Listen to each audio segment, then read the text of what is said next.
Hey guys, welcome to Coaching with Chris. Today, I have Dr. Bruce Lund with me, and I am super excited. Anyone that's trained as many salespeople as he has had great success. We're going to talk about a few things, turning your pitch into money, and the thing that all originators love, which is the 4-hour work week. So we'll see how this goes, but I'm excited because I love talking to people that are out there in the middle of the weeds, coaching originators or coaching salespeople to be the very best. And look, it's a full-time job. It's got to be. So let's bring Bruce Lund in. Dr. Bruce, how are you? I am doing great, Chris. Thank you so much for having me. I am super excited, man. I've been watching your podcast, these episodes for a while, so it's awesome to be on here. So your journey into sales had to start somewhere. I wanted to be a farmer when I grew up, so sales wasn't even entered into my background. But how did you your career get started? How did you get going into sales, and then from there, the ability to be able to coach and train all these salespeople across the country? Yeah, for sure. So background is I'm a former college professor. So, when I Okay. was 24, 25 years old, I moved to Nashville, Tennessee to start going to grad school, got a PhD in human performance. But during that time, Chris, I met a gentleman named Coach Michael Burt out of Nashville there, has a great coaching program called I Monster know Coach Producer. Burt. Yeah. So I was his number 2 guy for as long as I can remember. They're cutting my teeth. And I just fell in love with what he did, right? So I was going to grad school. I'm a graduate teaching assistant. I'm teaching classes, all that kind of stuff. And so, man, I followed him around like a puppy dog. When he was on stage, I wanted to go sell his books. I wanted to just get as much out of that as I possibly could. And then, fast forward, once I actually graduated, I was going to go be a professor, and I was for a couple of years in the Texas A&M system. And then he recruited me back to the company because I got tired of hearing those who can't teach. And I was like, I'll show you, kind of a thing. And so I went back with him for a couple of years before I went, and I eventually launched 90-Day Sales Manager. So that's a long way to say, though, I've always just had that heart of a teacher approach. And I have definitely been in traditional sales roles, but more than anything, because of working with him and because of my background as a professor, man, it's always been education first for everything that I've done. Relating back, by the way, you never know where you're going to see Coach Burt. It was a few months ago. I turned around. I'm in a bathroom in a hotel in San Diego, and I go, Coach Burt? And he goes, yeah, what's going on? What are you guys doing? What are you doing here, Chris? I go, oh, I'm talking to a group of loan originators. What are you doing here? I'm talking to a set of doctors. But he's going 100 miles an hour. And I'm like, you never know where I'm going to see you. But what are 3 things that you really feel like salespeople in general, and I feel like my audience is majority all originators, some realtors, but what do you feel like is 3 things or 3 topics that we screw up as salespeople? 3 topics that we screw up. Probably, for example, I don't want to take one that it would be one of yours, but I'm just kind of curious to hear what you say. Time management, or what are 3 things that you're really working hard on with sales Sure. and professionals in this area that we kind of get confused on? Maybe that's a better word. Yeah, for sure. I think, starting if we start with time management, I do think that's like consistently, this, Coach Chris, consistently the number one thing that I think people struggle with the most. And there's nothing sexy about time management, man. Let's face it. And I think maybe that's the problem, is people get bored or they get complacent or whatever it might be. But, I've always been a proponent is there's no such thing as time management. There's me management and there's energy management. And I do believe one of the biggest challenges is that energy management, right? At the end of the day, we only have so much good energy. I've never heard energy management before. Yeah. So, and energy management, I just think about it as everyone, you're talking about Coach Burt and his high energy, his all that kind of stuff, right? And everyone thinks I have a lot of high energy as well. But man, I hit that same 1 o'clock, 2 o'clock lull, just like a lot of people do that are early risers that get up and go at 5 a.m. and all that kind of stuff as well.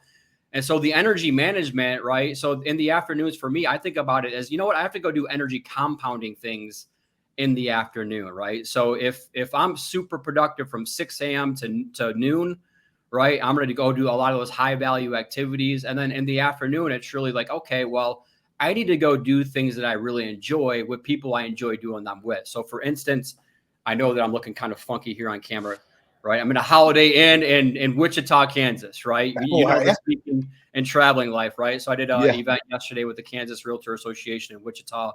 Oh, cool. And then now I'm going this afternoon. We're going out for some dinner and cocktails, all that kind of stuff, right? But I share that with you because it's like those are energy compounding things for me, going and doing those networking and all that kind of stuff. But that might be different for somebody else, right? Like those things might be energy depleting. And so the whole point there, though, is, we only get the same amount of hours every single day. And I just feel like a lot of people, it's more about how am I managing my energy every single day? And a byproduct out of that, Chris, is a lot of times it really is like, are you giving your good energy to the people who matter the most? Right? Or are you like giving your leftover crumbs to the people who matter the most? And that's one of those things that I see most mortgage loan officers, they're out there chasing these top producing real estate agents that, don't value them. They're trying to sell to them. They're trying to convince them that they're good enough. And then they're giving the majority of their leftover energy or their leftover energy to the people they love the most, their family members. And so, Hmm. when you're talking about that time management, again, to me, it's more about the energy management. Hmm. You made me think about myself many times. I give it all I got, and then I get home and I've like lost my energy. And I feel like sometimes my wife is counting on me to have some energy when I get home to go do this or to go do that, or even to do a few chores around the house, and I'm running at 35%. And what would you tell me that I don't want to ever give? I always say, don't go home and give your family your second best, give them your first best. But I got to be able to pace that energy, or get a whole bunch of shots or something to be able to get home, to be able to have it. Like, what would you give me as advice so that I could give my wife and family my best? Yeah. And you're right. There are some people that naturally just, they can go 14, 16, 18 hours. And, I know you're one of those as well, right? But you're saying like, at the end of the day, we do only have so much good energy. And so it's like, okay, well, how do we reserve some of that good energy? So my coaching would be, even when you get home, it's like, well, how do we reserve and how do we have that time to really maximize the things again that you enjoy and they enjoy? So maybe it's finding more of those types of things together that you can do, right? Like it's an afternoon, it's an evening walk around the subdivision, right? It's Right. it's things like that. So, even if you are giving it your all, which that's what we do as entrepreneurs, man. Like we don't have any other way. Even if I'm tired, I get on stage like right now, like, oh gosh, I had a long day yesterday, but it's like now I'm on again, right? And so I think that's part of that coaching is how do you incorporate doing some of those more of those things that you enjoy, with the family and things like that as well. But I do think again, a lot of this goes back to, are you giving the majority of your good energy to the right people as well? And so, Hmm. just kind of doing that autopsy of, when I am giving my energy all day, every day, am I really giving it to people that reciprocate it and who really, really deserve it and who really want it, that kind of a thing, right? So that's always a question on the front end. In business, we're always talking about, your dream 100 partners and your big advocates and all these, we got to be constantly networking and things like that. But it's like, a big part of this, as you get seasoned and experienced like yourself, right? You have a database of thousands of people, right? You can't possibly give all of your good energy to all these different types of people. And so, that's where we use words like tribe and all that kind of stuff in coaching, but it's not a cliche, man. Most of the cliches are true, right? That's why they're cliche. And so That's when right. you can really do that autopsy of like, man, am I really giving my good energy to the people who matter the most? So that would be that exercise. Like if you get to the end of the day and you're like, hey, there's certain people like you dread having those conversations with, like, cut them out, eliminate, reduce those conversations. Right. Eat the frog, right? Get it done early. Yeah, that's Uh, right. That's right. okay, so I want to get to this 90-day sales manager, which I'm super excited. I know that you've just launched, but number two. So if number one's Yep. time management, what's Yep. number two? Number two, I think it's the word, if we're going to stick to sales themes, it's prospecting. This word prospecting, I feel like it's very misunderstood, right? Back in the day, prospecting used to be like, if I asked you, you probably think it's like people think of it as cold calling, right? Like we heard that word prospecting is like, I'm going to open up a phone book and now I got to start dialing for dollars, right? And like Right. in today's, modern world of mortgage and just in sales in general, we have so much data, we have so much information, whether it's actual production numbers, whether it's actual social media platforms, whether it's, Googling people, all that kind of stuff. Like there's a reason why we're reaching out to somebody in the first place, even if they don't know who you are, right? Like ideally they do know who you are, but this idea of prospecting is like cold calling. And that's when I coach. I love coaching newer people, which are typically younger people, right? In the industries. And, when I can help them go from, I think I can make it to, I know I can make it to, this is my career. Like, that's what's fun for me. As much as I love coaching the $100 million plus producers in mortgage, to me, it's like helping those 0 to 20 million, like help them go, hey, this is my vocation, right? This is my career. But a big part of that on the front end is just understanding this prospecting. There's no such thing as a one call close, right? Like, there's no such thing as dialing for dollars and all this kind of stuff. It really is just kind of offloading that pressure of what prospecting actually is, which really, if you break it down in its simplest forms, you make an initial contact, whether that's a text, email, an introduction, whatever it is. You're trying to set the appointment, and then you're trying to conduct the appointment. And you know what? Give yourself 90 days to actually make that happen. And so that's why I run everything, Chris, in this 90-day cycle. And so, like, I call it my help list. Like, I think I can help you. I don't know until I have a conversation. But you know what? I'm going to give myself 90 days to really warm up that partnership, that relationship, whether it's I want to start being more visible through social. I want to start showing up. I'm not stalking you, but maybe I bump into you at a networking event because you're there, that kind of a thing. So would you agree, though, like that word prospecting, I just think it's misused by a lot of people, especially in our modern day mortgage market. No, I totally agree. But you made me think about this when you were talking through that is that, prospecting is also researching, just like what you said. So I want to make sure everybody caught that. Researching, it might be branding through social media. It might be just simply connecting. And I don't think we give enough credit to connecting with others as called prospecting. But it is, green time, prospecting, all of these different buzzwords. The simple thing is that, aren't you saying just do activity, prospecting activity to be able to build what you're selling? It is just amazing. If you simply call anyone, I don't care if it's your grandma, you will eventually lead into some opportunity if you're willing to do it. It's like magical.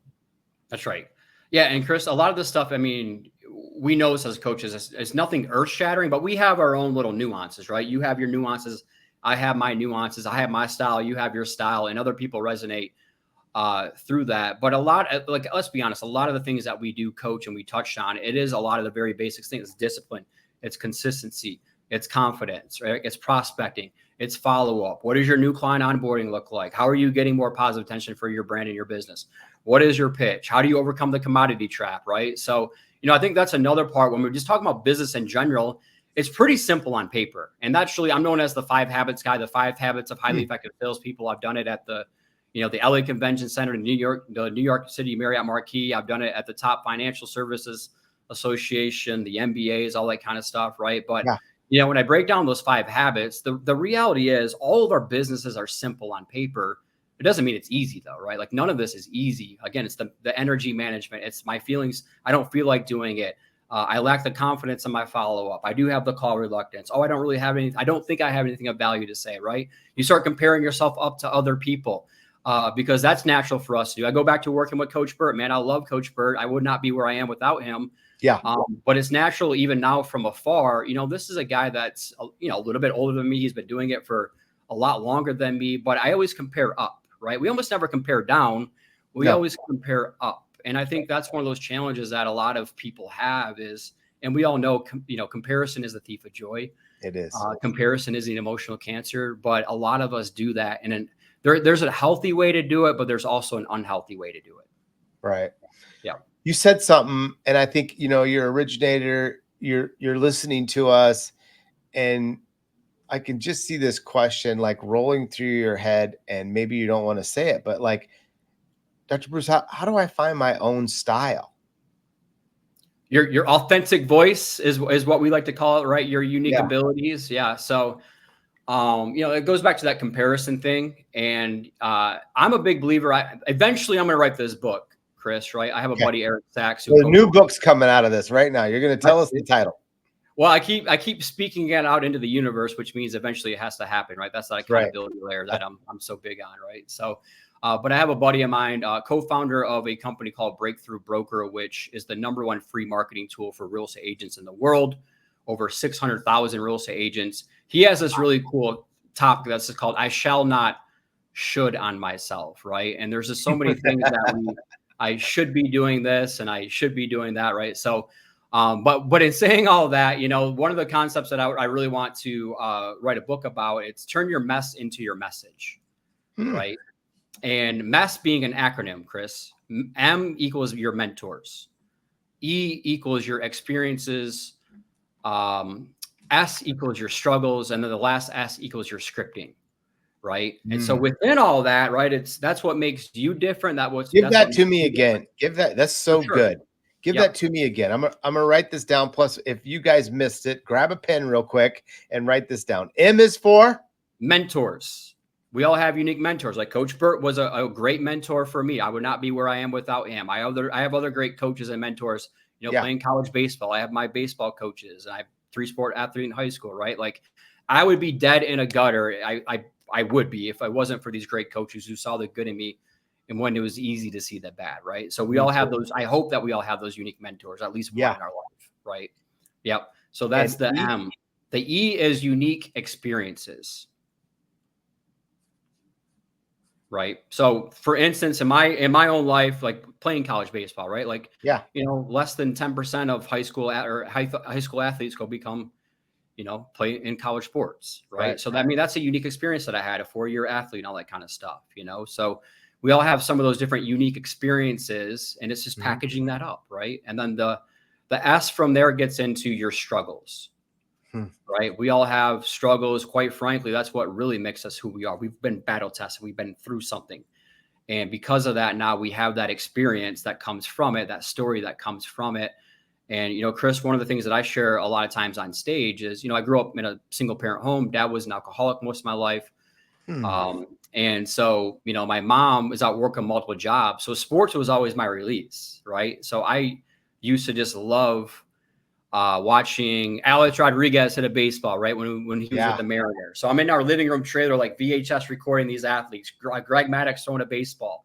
I mean, I'm literally like growing up in Michigan, right? Like we have maybe 3 months of good weather, right? So I'm like throwing this baseball into a couch cushion, that kind of a thing, right? So these are just unique struggles that I had growing up, right? I didn't have a dad around. I love sports. I got to kind of self-teach myself because my little sister doesn't like sports and nobody else is around, right? Well, that's a unique struggle that I have now. But what have I done, Chris? I packaged that up in a story. Now that's part of who I am. That's part of my authentic voice, my own personality, my own style. Right. Wow. It's cool. Yeah. I don't think we use struggles enough to connect with others to connect in a sense that I might have that same struggle. Yeah, that's right. And using struggles to connect. So the last, I see they put it up for us, man, they're good. Scripting. Yeah, that's right. Chris, can I go back a second? You had just touched on there. Yeah. So that struggle part of it, when I'm coaching this concept, because a lot of times, Chris, I coach this, it's a marketing way, right? Like, hey, we all need a story. We all need to have confidence to share it. But a lot of times it's this, right? Like you meet with somebody for the first time and you just start sharing, whether it's a complete stranger or if it is a potential referral partner from a business standpoint.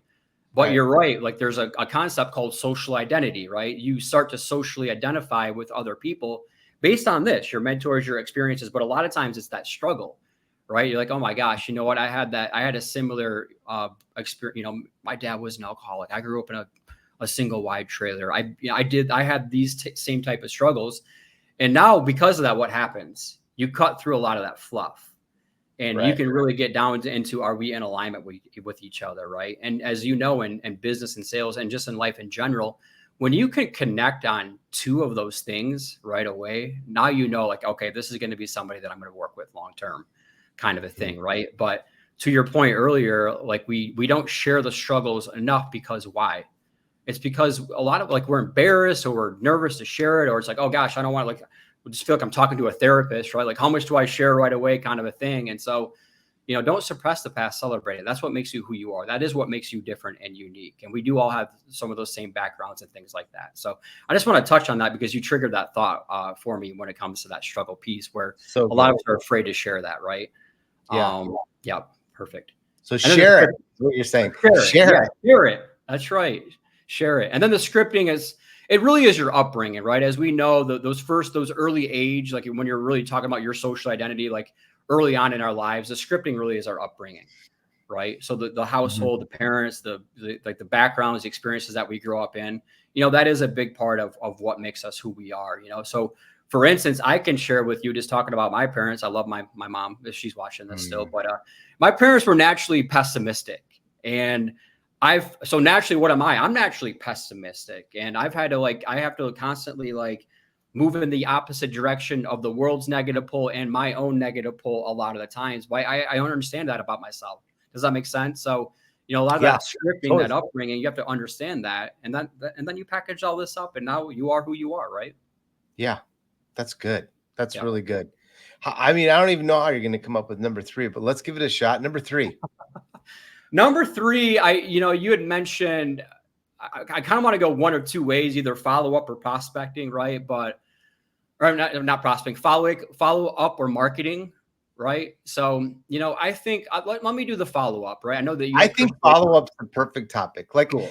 If I look at it, I just had 20 originators here the other day across the country, and I feel like follow up was one of the number 1 problems. Yeah. It's consistently when I get in front of an audience like I did yesterday and I say, hey, these are the 5 habits. These are all the different components of your business. Hold up which finger, which habit is number 3 goes up a lot, which is habit number 3, the follow-up, right? Yeah. And we've all heard the fortunes in the follow-up, right? We all know that. And so it's well, why are we bad or why are we poor at follow-up? And I say poor, I've been poor at follow-up in the past. And it's we get too busy or we don't have the confidence to follow up or whatever that might be. One of the selling system categories that I teach is called the Fight Club, right? So Chris, you and I meet for the first time. You fit my filter, right? We share that opportunity statement where we went back and forth. I shared my message. We resonate. We're connected, that kind of a thing. Well, very rarely are you just going to say, oh yeah, here's the rest of my deal for the rest of my life, right? It's going to require me to follow up and be consistent and disciplined in that follow-up. And so that's the mindset for me is, hey, I know this person's going to use somebody. They fit my filter, somebody I want to be in alignment with, somebody I want to work with. I'm really good at what I do. Why would I not follow up, right? It's my duty as a sales professional to fight to earn that business. And I'm doing myself and them a disservice if I don't. And so that's the mindset for me is we all know the fortunes and the follow-up, but most people go 1 or 2 very weak attempts. And it sounds something like this. I'm sure you've heard this. And listen, y'all, I've done this before myself, right? It's hey, just checking in with you. Right. Is that really moving the needle in that person's life? Right. That kind of a thing. Can I answer any more questions? Right. That's one of those ones that we hear a lot. When I used to work with Coach Michael Burr, this goes back to my early 20s days. I said this to a woman once. Hey, I woke up today thinking about you. How weird and creepy is that one, right? And so that's where it's talk about habits. Well, if you're thinking about all right, well, then what is your follow-up habits? It's okay, there's going to be 3 habits that I do no matter what. And a lot of this stuff, Coach Chris, people try to automate everything now, do they not? We want to try to automate everything. And you can't automate relationships, right? You can't automate relationships. And so I think that's where a lot of people get it wrong. I'm going to put them on a drip campaign or I'm just going to automate these 3 to 4 to 5 touches. Could that be a strategy? Sure. But the majority of relationships, it requires you to physically follow up with them, whether it's a phone call, again, whether it's a text, email. I don't necessarily care how you're following up, but it just can't be these canned automated messages. Well, what does that require? Consistent, discipline, confidence. And man, I don't want to get on a soapbox here, but a lot of salespeople lack consistency, discipline, and confidence within that process, right? So it really is man, I don't allow everybody into my Fight Club. That's the cool part of it, right? I'm only allowing those in there that fit my filter. But once you're in there, man, I'm going to be ruthless. I'm going to be relentless because I know that we're a good fit for each other. Yeah. I mean, the whole thing just goes better. Yeah. Well, that was really, really good. You just launched 90-day sales manager. And technically, Chris, I launched 90-day sales 7 years ago, right? So I'm still kind of the best hidden secret here. So I did just launch. Well, here's I didn't even know that. So get me correct. Get me corrected. On what is the 90-day sales manager? Yeah. So 90-day sales manager, it is a boot camp, right? So going back to my previous days is, I had a division of the company with Coach Burt called Talent Supply. We get your younger, newer talent ready faster. And I was in charge of the curriculum, selling it, all that kind of stuff, in addition to all the things that we were doing. And that's where it just got to the point where I'm like, man, I know that this 90-day program, it could be really, really good. And so I moved to Denver. I don't know anybody. I moved from Nashville to Denver 2017, and I launched 90-day sales. And I kind of dubbed it the P90X of sales. I feel like everybody's tried P90X at least once, Tony Horton, right? So everyone kind of gets that concept. But it really is that, like the P90X of sales training, primarily when I launched it for real estate, mortgage, title, insurance, finance. But really over the past 5 years, I would say 90% of my clients are mortgage loan officers. But it really is that. It's like, I'm going to serve as your 90-day sales manager. We're going to go through this every single day. I have a virtual training platform. I have a workbook. I have a planner. That's the teacher in me, right, Chris? Like, there's nowhere to hide. I mean, it's the most rigorous coaching program that's out there. 15 minutes every single day. We can track that you're doing it. It comes with a 300-page workbook with exercises, scripts, all that kind of stuff. It comes with my sales planner. And then we do weekly live coaching calls every single Monday. And so it started out as more for individuals, but now it's really, quite frankly, we've had a ton of success with mortgage banks and credit unions right now. You know, if you have a team of 10 to 30 people, we launched a CRM. So that's what's actually new, is we now have a CRM. I didn't intend on launching a CRM at all. Originally, it was a sales accountability software. So over the past 5 years, it was like, we're going to have these KPIs and these metrics, and I want to know what you're doing, that kind of a thing. And then the more and more that I started to talk to credit unions and banks, the more I realized they have an organizational Salesforce type CRM, but they don't have a mortgage specific CRM.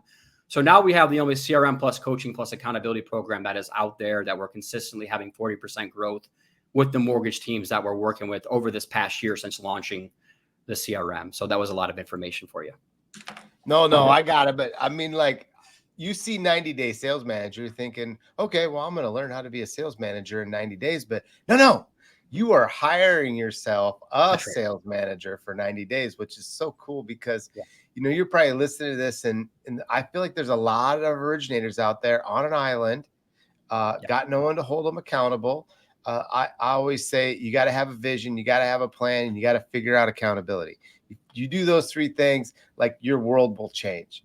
And here you're going to provide these three things. You're going to help them with a vision. You're going to give them all the tools. You're going to give them a plan. You're going to give them a planner. You're going to hold them accountable. Like, you're solving all three things all into one. And you complete this 90-day piece.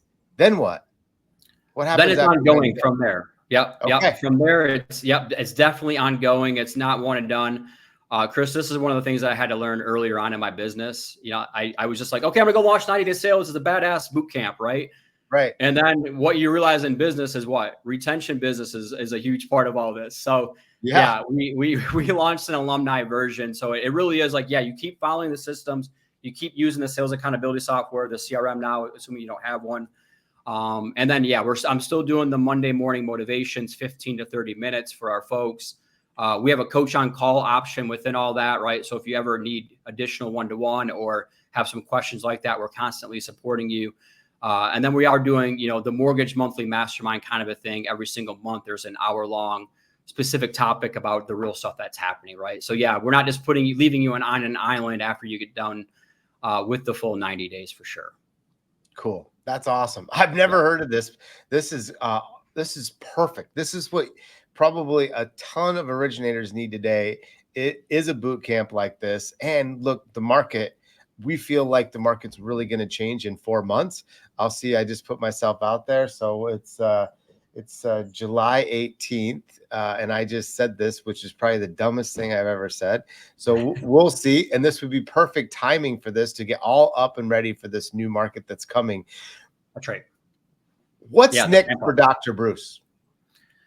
What's next for Dr. Bruce? I think, Chris, it goes back to, I still feel like I'm one of the best kept secrets, like I'm still a little baby star. And so I'm getting on larger and larger stages for sure. Some of the challenges that I've had, as we all have as entrepreneurs, is we want to do a little bit of everything, and we have monkey mind. We jump from one idea to the next. Now, luckily for me, that idea of launching this CRM has been a great one. I just launched one of the top product directors in the CRM space for mortgage. She came from another CRM company, right? So we found a great, there are riches in the niches. So we have more vision, as you had mentioned before, than ever before, where again, we're going like, if you have 5 to 35 people on a mortgage team, whether it is an IMB or a broker or a bank or a credit union, we can come in and really change the sales culture, because that's what we're noticing. A lot of people need that sales culture, or they need a right size, right, Chris? I mean, there's some definite right sizing going on at a lot of institutions where it's like, listen, you're just not doing the work. And we kind of help identify that, not in a negative way, right? We free them up to chase other passions, sort of a thing, right? So a lot of what's next for Dr. Bruce really is a lot of the same of, I feel like I've really figured out a lot about my business scalability over these last 6 months to a year. And so now it's just staying tunnel focused vision on that. Stop adding new things, right? One of my favorite books, Essentialism. And a lot of us, we just keep adding new things because we feel like we're being lazy or whatever it is, right? Or we get bored, or mentioned it earlier, complacent as entrepreneurs. It's like, no, just stay laser focused with what I'm doing right now, and don't try to be all things for all people. And I'm just learn to say no, you mean? Learn to say no. Yeah. It's so hard. Yeah.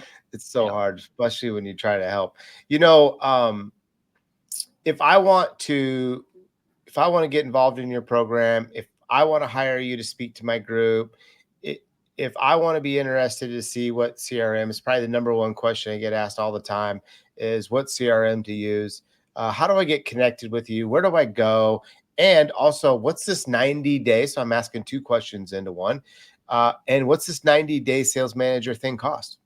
Yep, for sure. So 90daysales.com is the website for the boot camp, but then that also has information about the CRM. I do also have a podcast, Coach Chris, that I just rebooted. As we know, man, and this is where I have so much respect for people like you, not only just as mortgage coaches and all that, like you've been doing it, right, for 20 years, I believe, based on my research. I'll take 20 years. Yeah, I've been doing it a long time, but yeah, pretty close. Okay. You know, 01. I started in 01. So I love it, man. Perfect. But I bring up the podcast because, you know, I feel like less than 10% of podcasts gets to episode 10, because it's a lot of work, man. It's a lot of consistency. It's a lot of discipline, like you talked about. So I mentioned that just because my podcast is on that page. But yeah, if you go to 90days, what is it?